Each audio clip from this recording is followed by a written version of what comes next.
L'odorat, après, pour régler un bateau, ça ne sert pas énormément.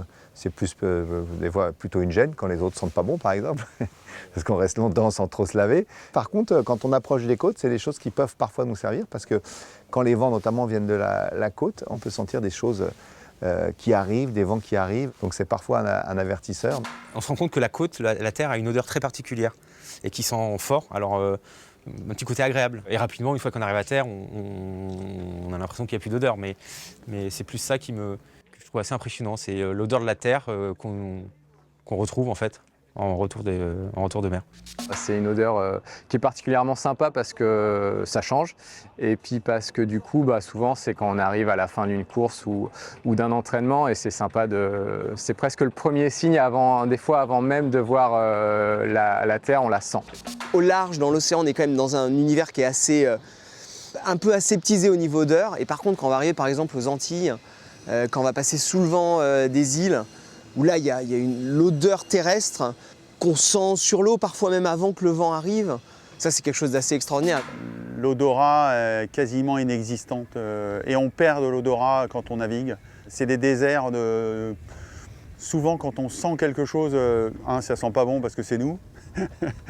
Mais sinon, c'est plutôt peut-être le souffle d'une baleine, mais sinon c'est un grand désert où il ne se passe pas grand-chose au niveau de l'odorat.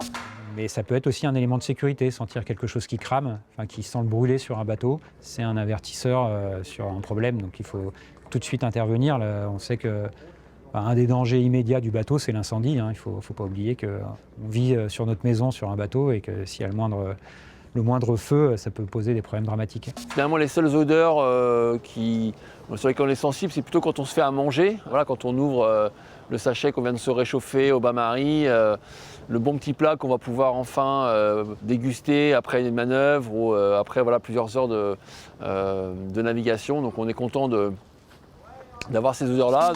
L'odorat, il sent ce qu'on a à manger. On passe notre temps à manger dès que les conditions le permettent. Et je ne suis pas sûr que l'odorat soit modifié. En tout cas, ce n'est pas quelque chose auquel je fais particulièrement attention. L'odorat en mer, il est plus fin, voilà, parce que comme il a très peu de senteur à se mettre dans les narines, dès qu'il y en a une qui passe, on l'aperçoit en tout cas très rapidement. C'est sûr que sur un bateau, on est tout proche de l'eau et souvent dans un environnement très humide. Donc l'odorat du sel et de la mer et de cette ambiance marine, ça a quand même une odeur un peu particulière dans laquelle on est baigné toute la durée d'une course ou toute la durée de notre présence sur le bateau.